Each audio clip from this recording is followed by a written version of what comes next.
A continuación invitamos al Dr. David Goldblatt, profesor de vacunas e inmunología, Infection Immunity and Inflammation Department, University College of London, y Great Ormond Street Institute of Child Health, también de Londres, a dictar la primera charla de esta sesión, Respuesta inmune contra COVID-19.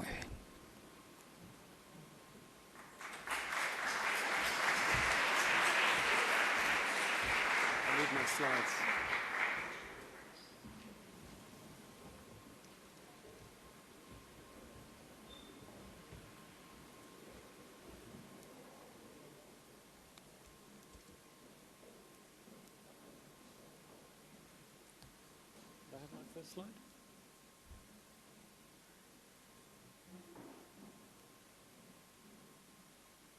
Wait, is it? It's not working.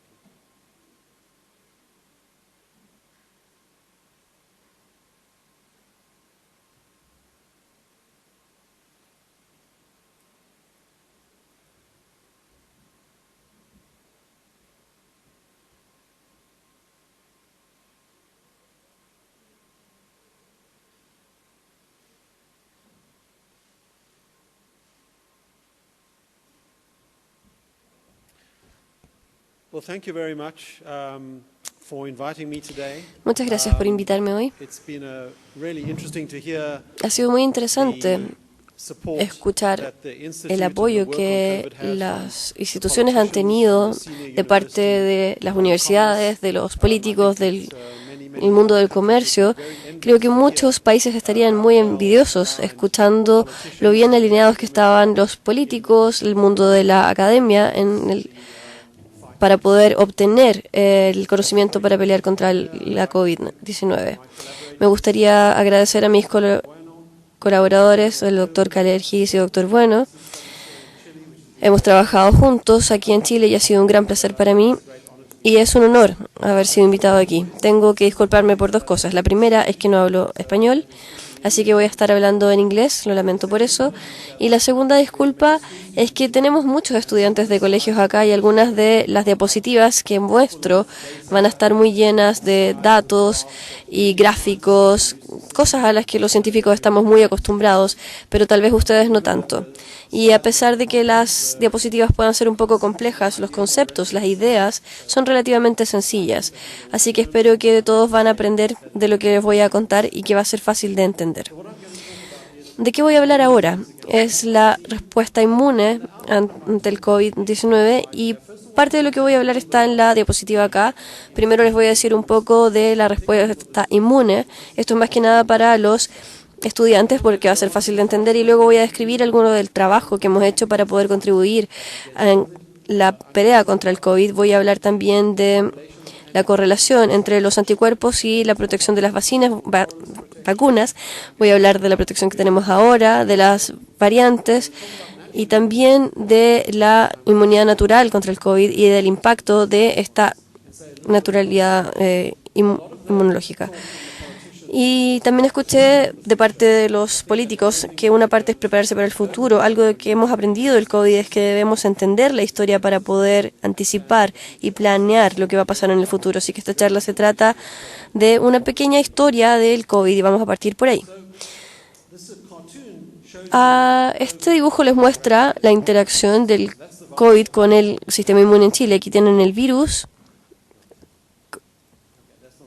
No funciona. Este es el virus que interactúa con las células humanas y lo más importante es que el virus se va a mezclar con un receptor en las células humanas y así es como entra. Ese receptor es el H2 y el virus, las partes del virus que reciben esto se llama el dominio de respuesta, que es parte de una proteína.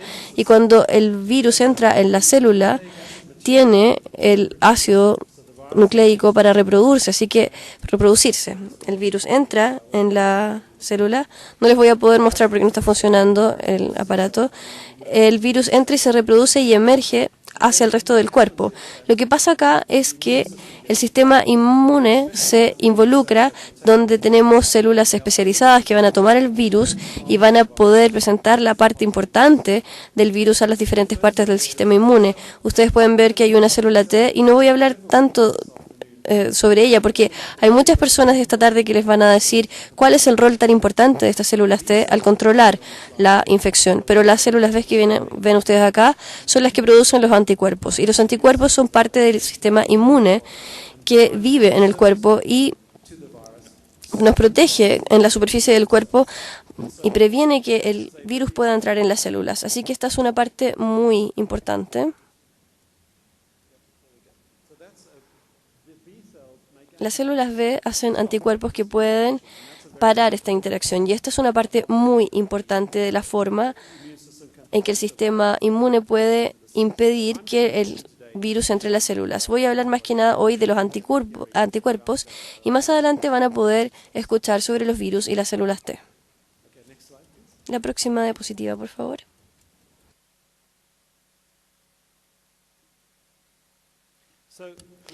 Entonces, ya aprendimos en los últimos años muchísimo sobre la interacción de los anticuerpos con el COVID, y algunos vienen de experiencias previas con el SARS y el MERS, este tipo de virus, así que ya podemos entender rápidamente qué es lo que estaba pasando. La primera es que los anticuerpos para varias proteínas en el SARS-CoV-2 ya habían aparecido. La concentración más alta de anticuerpos estaba en una etapa severa de la enfermedad. El 90% neutraliza el virus y se mezclan con el dominio que mencioné antes. Entonces, la potencia de este anticuerpo es como se mide el virus. Entonces, las compañías empezaron a desarrollar vacunas y se centraron en esta proteína como un componente de la vacuna, y hay estudios entonces en más detalle de la respuesta inmune del virus. Esta diapositiva es un poco complicada. Nos muestra qué es lo que pasa cuando las compañías estaban tratando de entender si la vacuna iba a funcionar o no, estudiando la respuesta de los anticuerpos a la vacuna. Entonces no teníamos idea cuántos anticuerpos se necesitaban para protegernos.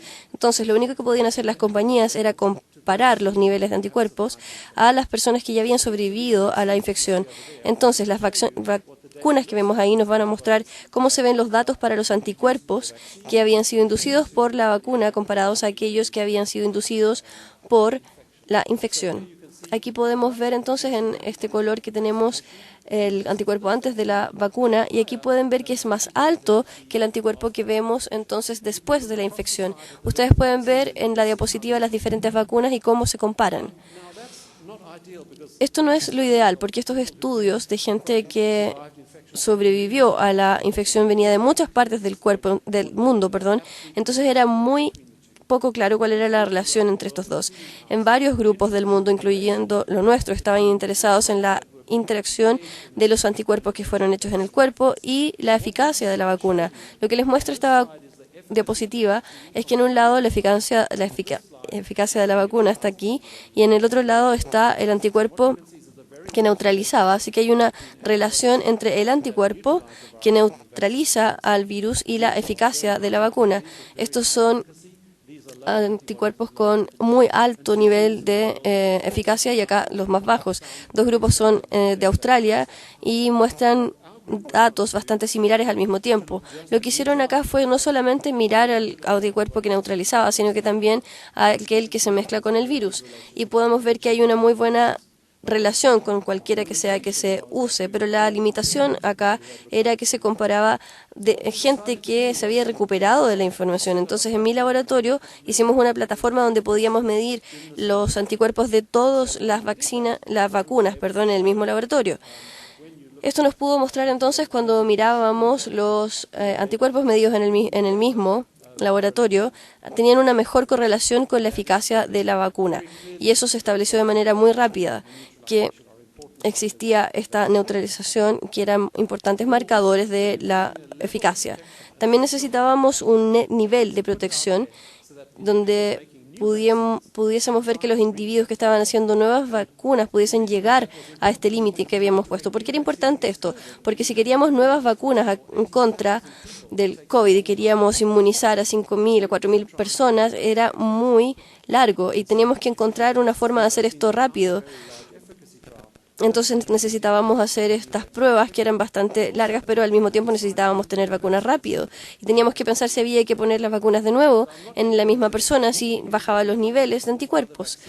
Entonces, trabajamos con 4 vacunas y lo que pudimos mostrar fue que para todas las vacunas que estábamos estudiando, en el nivel de anticuerpos de 140 más o menos estaba en el área correcta para, si estábamos haciendo una vacuna nueva, podíamos tratar de llegar a ese punto. Al mismo tiempo que estábamos haciendo este trabajo, había muchas pruebas de eficiencia y aquí había una muestra de AstraZeneca también, donde los científicos estaban tratando de hacer lo mismo que nosotros, que era encontrar un nivel donde se podía encontrar protección efectiva. Entonces, desde el punto de vista de AstraZeneca, lo que les puedo mostrar acá es que si tenían una infección asintomática o nunca se había tenido o había una primaria como parte de la prueba, entonces se solapaba todo esto. Entonces no encontrábamos los niveles de este análisis en particular donde había un nivel que nos diera protección. Lo que hicimos, se hizo un análisis más sofisticado, fue que encontramos una clara relación entre los anticuerpos que subían y el riesgo que existía de infectarse.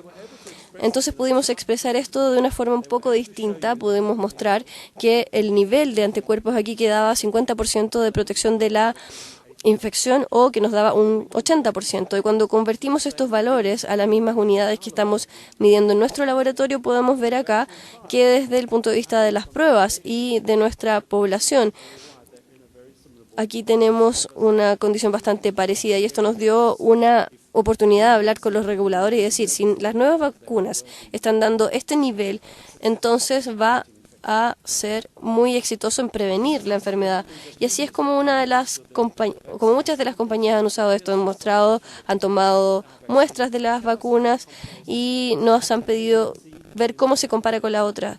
Entonces podemos ver en este ejemplo aquí que tomamos la vacuna de esta compañía y la hemos comparado con Moderna, con Pfizer y con otras vacunas también. Y nos ha dado una indicación, alguna forma de un indicador de cómo sirven estas vacunas para la infección. Y podemos ver la eficiencia de Delta, que fue de 66%, por ejemplo. Esta es una forma de desarrollar, de ser más rápido el desarrollo de las vacunas. En el Reino Unido, en abril, la primera vez que se dio la licencia para una vacuna con suficiente eficiencia, porque había sido comparada con otra que ya estaba aprobada, y se le dio licencia porque nos había dado más neutralidad a los anticuerpos. Este es el resultado al final, pero hay que compararlo con otra vacuna para que este resultado funcione realmente. Lo que no pasó tan rápido es que el virus ha evolucionado muchísimo y está la epidemia genómica del SARS-CoV-19. Aquí tenemos los colores entonces para las primeras cepas de la vacuna del virus que había causado la enfermedad y podemos ver cómo llegamos a Delta, Alfa, Beta y Gamma y Omicron. Hay más y más mutaciones y más variaciones y aquí hay una explosión de la variante Omicron que en este momento nos está dando problemas, ¿no? Por el último año por lo menos. Entonces la comunidad ha tenido que responder y reaccionar a esta evolución de la Omicron. Esta es una situación en el Reino Unido y también en Chile que ha sido contrastada. Entonces lo que viene acá es el tiempo. Está agosto del 2020 y agosto del 2022 y en los diferentes colores ustedes ven las diferentes variantes y pueden ver lo similares que son el Reino Unido con Chile a pesar de lo lejos que estamos uno de los otros. Aquí tenemos la alfa y la gamma, las variantes alfa y gamma, y aquí pueden ver que cuando llegamos a delta y luego a omicron y las variantes de omicron, pueden ver que hay una variante que ha sido bastante similar en todo el mundo, con la experiencia con la variante ha sido similar en todo el mundo.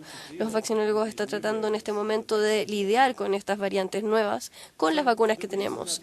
Entonces, la razón por la que estas nuevas variantes se están diseminando también es por las mutaciones y eso es parte de, es culpa de esta proteína que es responsable por mezclarse con el receptor en el cuerpo humano y las variantes tienen muchas mutaciones en esta área. Los anticuerpos que ustedes tienen, donde donde ya existen anticuerpos pueden parar la interacción entre el virus y la célula receptora, entonces el virus puede entrar a pesar de que ustedes tengan la vacuna.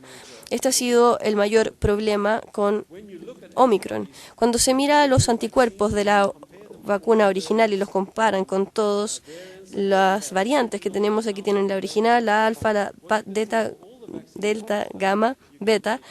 En los diferentes estudios pueden ver un declive en el nivel. Aquí pueden ver la reducción de los niveles de la primera vacuna a los nuevos niveles. Por eso la Omicron se está diseminando tan rápidamente por todo el mundo. A pesar de esto, todavía existe una relación entre el anticuerpo y la protección. Aquí ustedes pueden ver nuestro trabajo donde la protección es bastante más baja y se necesita muchísimo anticuerpos para poder llegar al nivel correcto de protección. ¿Cómo vamos a hacer esto? Es lo que tenemos que pensar. ¿Cómo le vamos a dar a la población este nivel tan alto de anticuerpos? Entonces, las primeras vacunas que han sido ya, que se les ha dado licencia, la primera vacuna de este tipo que tuvo la licencia en el Reino Unido salió de un laboratorio. Aquí tenemos los anticuerpos neutralizadores del Omicron y la vacuna que contiene el original del Omicron versus otra. Y hay un incremento bastante pequeño, pero sabemos que esta segunda vacuna va a ser un poco más eficaz que la primera y luego se le da una licencia a esta vacuna nueva una vez que tenemos los datos del laboratorio y tenemos que esperar para ver qué tan bien se comporta esta vacuna en el campo. Y este artículo se publicó hace una semana por el equipo de Pfizer y lo que vemos acá es la nueva vacuna, cómo puede aumentar los anticuerpos en el laboratorio comparado con la antigua. El verde es el nuevo y el gris es el antiguo. Pueden ver que el verde es más alto, ¿cierto? Pero esta persona nunca había tenido una infección antes de contagiarse.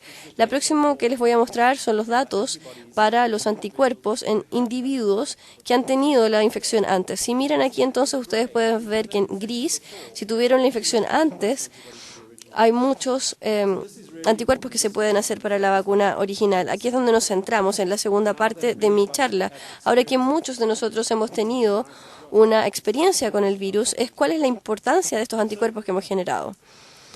Entonces, esto se trata de esta combinación de la inmunidad de rebaño y la inmunidad híbrida. Es importante para el SARS-CoV-2 al principio de la vacuna, porque al principio de la pandemia, perdón. Al tener esta respuesta inmune ya podemos proteger a otras personas que ya tuvieron la infección o a las personas que tienen un sistema inmuno comprometido o que han tenido cáncer, por ejemplo. Entonces el SARS-CoV no va a terminar de diseminarse con suficiente gente que se haya contaminado. Hay que dejar que el virus se expanda un poco para poder llegar a este nivel de inmunidad de rebaño. Es la exposición, pero eso no es suficiente.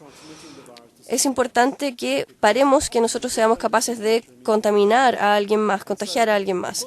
Entonces, como muchos de nosotros ya fuimos infectados, cuando estudiamos a las personas que tienen la infección, pero que además fueron contaminados antes, esto se llama inmunidad híbrida, pero les quiero mostrar algo de datos con las experiencias que hemos tenido en Sudáfrica. Han tenido 4 olas bastante intensas de SARS-CoV-2. Tuvieron una de alfa y luego de beta. Aquí hay miles de casos. Tenemos WT, delta y alfa también acá. Esto es lo que pasó cuando yo estaba haciendo este gráfico. Estudiamos un grupo de madres que habían estado en un estudio antes del COVID y pudimos tomar muestras de sangre antes y después para poder entender qué es lo que pasaba en sus cuerpos con los anticuerpos. Y estas madres habían sido vacunadas. Lo que demostramos aquí fue que después de la primera ola, la mitad de las madres tenían anticuerpos para el SARS-CoV-2 y después de la segunda, más del 75%, luego de la tercera, 90%, y fueron subiendo cada vez los anticuerpos en su cuerpo. En este ambiente y en estas poblaciones donde existe este tipo de diseminación, donde hay un periodo bastante alto de generación de anticuerpos y todos en esta población ya fueron expuestos. En África es bastante importante porque hay poca enfermedad a pesar de la exposición. Ustedes pueden ver que 19 mujeres tuvieron test confirmados de test de COVID y solamente 3 de ellas fueron hospitalizadas. Esta es una población que tiene un nivel muy alto de VIH. Así que es importante entender todo esto. Pudimos trabajar aquí para ver si los anticuerpos de la inmunidad natural podían protegernos de contagiarnos. Entonces, tenemos los niveles que podían dar protección para para nuevos contagios. Después de Delta no necesitábamos mucho para protegernos de las diferentes variantes. Entonces, es bastante interesante ver que en este estudio, después de esta ola adicional, el 70% de la gente tenía un suficiente nivel de anticuerpo. Y por esto es que es importante que Omicron han tenido un efecto tan importante en la población, porque no hemos logrado llegar a una vacuna que entregue el nivel de protección que necesitamos, y han habido respuestas muy distintas. Después de una tercera dosis de vacuna, tenemos a las madres que habían tenido el virus antes y no. Entonces, aquí tenemos alfa, delta y omicron, y aquí tenemos los anticuerpos donde había infección.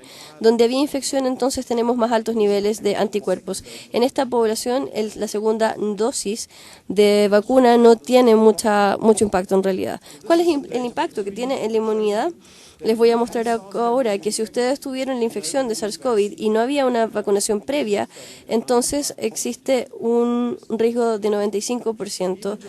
Incluso tener esta protección natural es suficiente. Entonces vamos a estudiar la protección adicional que nos da la vacuna. Si tenemos una dosis de vacuna, entonces hay 50% más de protección, además del 95% inicial. Si tenemos 2, entonces aumenta incluso, y esto se expresa en la protección en contra de la infección y la protección contra de la hospitalización. Entonces, la inmunidad de rebaño es una situación que muchos de nosotros, o la inmunización híbrida, es bastante común en nosotros, pero la cosa más importante acá es cuál es la importancia que tiene en la infección de Omicron. Tenemos un artículo de Cata que fue publicado donde nos muestran las diferencias y podemos mirar la efectividad de las hospitalizaciones o de las muertes que se han sucedido, donde las personas han tenido 2 dosis previas de vacuna o la infección antes de las dosis. Entonces, aquí las 2 dosis que podemos ver en cuanto a Omicron no teníamos protección. Entonces, si tenemos 2 dosis acá, más la infección, más 2 dosis de la vacuna, tenemos más protección.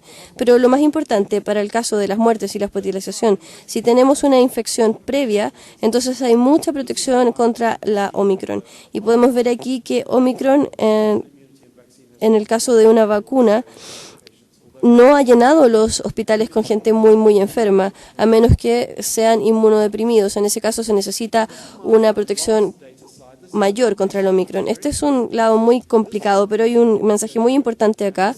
Esta es un resumen de la OMS que nos da todos los datos que estaban disponibles hace algunas semanas, donde se observa la capacidad de las vacunas de protegernos de cualquier tipo de infección de COVID severo o enfermedad con síntomas. Aquí tenemos los calendarios de vacunación y al final acá podemos ver que antes de la inmunización, antes de la dosis de refuerzo, la protección contra el Omicron no duraba mucho y desaparecía. Pueden ver aquí ustedes que hay un 50% de protección acá que mejora. Aquí tenemos una protección por la dosis de refuerzo, pero tampoco dura mucho. Pero lo más importante de esta diapositiva, lo voy a revelar ahora, que es la protección en contra de la enfermedad severa. Si ustedes tienen una inmunización primera con cualquiera de las vacunas que están aquí, entonces existe una protección persistente en contra de la infección severa. Y cuando hay una dosis de refuerzo, ustedes pueden ver acá los colores acá, que mejora incluso más.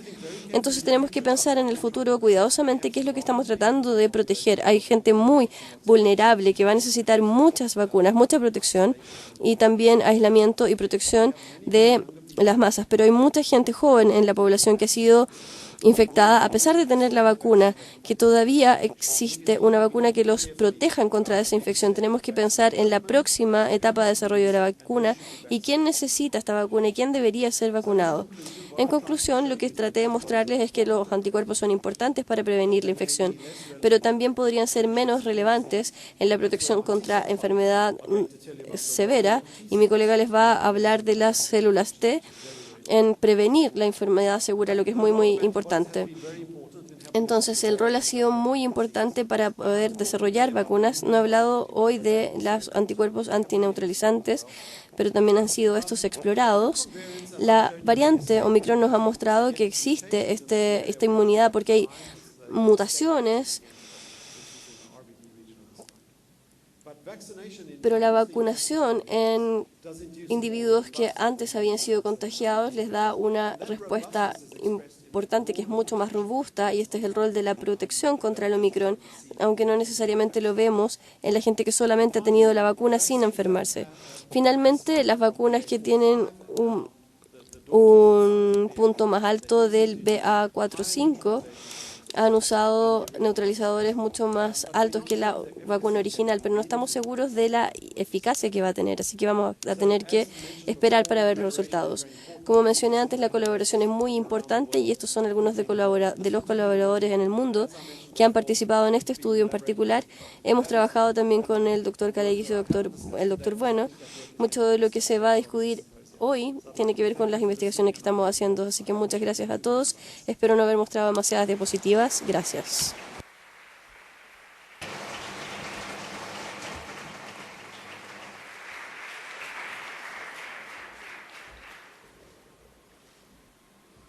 Vamos a tener un espacio para preguntas. Doctor Goldblatt, quienes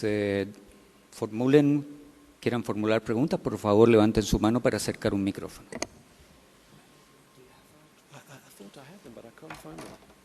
It was on my chair.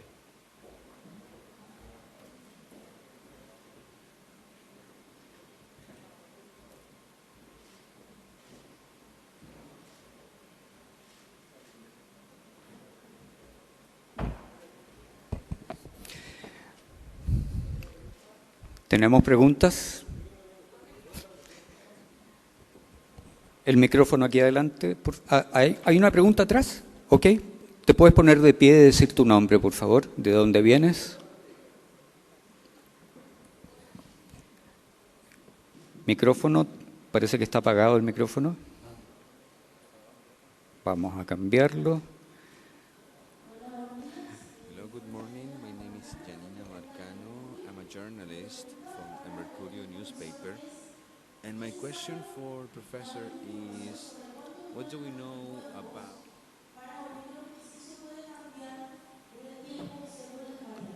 going to change over time due to the different variants of the disease, of the virus? Thank you for your question. Primero que todo, muchas gracias por la pregunta. Y como podemos ver en las diapositivas que mostré, depende de lo que intentemos prevenir. Si, por ejemplo, simplemente si intentas prevenir una infección leve, en ese caso, la inmunidad para esta infección solamente dura un periodo de tiempo muy corto. Por lo que cuando pensamos respecto a qué tan a menudo tenemos que vacunarnos, tenemos que pensar en qué intentamos prevenir. Mi última diapositiva, por ejemplo, mostraba que te proteges muy bien contra enfermedades severas, incluso Omicron. Y espero que esto sea así para las nuevas variantes de Omicron que vayan emergiendo. Así que si pensamos en una estrategia donde necesitamos quizás inmunizar a la población de manera regular, la razón por la que pensamos en inmunizar una vez al año al comienzo del invierno, por ejemplo, es porque queremos cubrir el periodo en el que somos más vulnerables a nuevas infecciones. Y al igual que la influenza, tiende a ser a comienzos del invierno. Pero obviamente esto se centra en qué es lo que intentamos prevenir. Si queremos prevenir una enfermedad severa, probablemente no tengamos que volver a inmunizar. porque más tarde vamos a escuchar que tenemos estas células T que pueden sobrevivir por muchos, muchos años. Y siempre tenemos el problema de la gente en la población que no puede generar anticuerpos para la vacuna, o que tiene cáncer, por ejemplo, y obviamente no puede generar una respuesta. Y por lo tanto, ellos necesitan otro tipo de estrategia. Pero para gran parte de la población, como los jóvenes que hay en el salón, no necesitamos preocuparnos porque la protección contra una enfermedad leve va a durar de 3 a 6 meses. ¿Tenemos otra pregunta? Así, atrás, por favor. My name is Hernán Peñalosa. I'm a postdoc. ¿Puedes, por favor, acercarte al micrófono y hablar un poco más lento por aquí? Okay. Is this good? Okay. My name is Hernán Peñalosa. I'm a postdoc associate at Doctors Buenos Lab. Thank you for your talk. It was very nice. I really enjoyed it.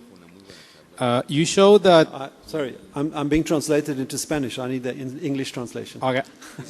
He's speaking English. Should I ask in Spanish? I couldn't hear you because I was hearing him.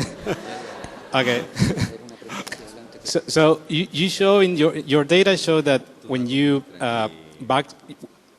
before you vaccinate people, like infected people, and then the vaccine improved the antibodies against the Omicron variant.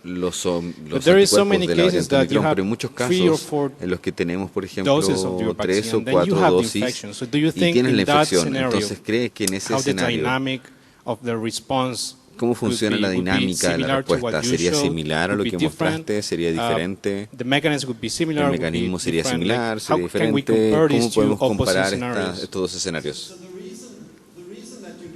La razón por la que te puedes enfermar después de 2 o 3 vacunas es porque para prevenir simplemente algún tipo de infección tienes que tener un nivel de anticuerpos muy alto en la superficie del cuerpo para tener que el virus entre al cuerpo. Y las vacunas que tenemos no son muy buenas a la hora de prevenir esa primera entrada del virus a la célula. Ocurre principalmente en la nariz, ¿cierto? Y obviamente vamos a escucharlo en el simposio sobre vacunas, que se habla de la nariz para prevenir esa etapa de la infección. Así que es muy sorprendente para nosotros como vacunólogos que después de 3 o 4 vacunas, quizás 3 o 4 meses, probablemente te vas a enfermar con una de las nuevas variantes, porque los anticuerpos siempre están un poco detrás de las nuevas variantes que están circulando y que causan la infección. Toma de 6 a 9 meses desarrollar una nueva vacuna. Por lo tanto, la variante que tienes en enero del 2023, por ejemplo, si comienzas a desarrollar una vacuna para esa variante, probablemente vas a tener la vacuna para octubre de ese año, pero ahí va a haber otra variante. Así que es muy, muy difícil para el SARS-CoV-2 hacer esto. Yo diría que de hecho es casi imposible, considerando que una inyección que sea en un músculo previene la infección total. Así que estamos confiando en que la vacuna altere la severidad de la infección. Y obviamente le mostré que incluso para Omicron podemos prevenir esa enfermedad severa. Así que desde el punto de vista de las políticas, por ejemplo, los gobiernos tienen que decidir qué quieren hacer. Y cómo vamos a proteger a las personas vulnerables, cómo vamos a proteger a aquellos que no pueden responder a una vacuna y qué vamos a hacer con todos los demás en cuanto a la vacuna, quizás una vez al año, y cuando tengas que vacunar contra la influenza, también dar la vacuna del COVID, etcétera. Probablemente esto sea para gran parte de la población, y esta probablemente sea la mejor manera de protegernos y de también proteger a las personas vulnerables, pero es muy difícil poder detener la transmisión de manera completa.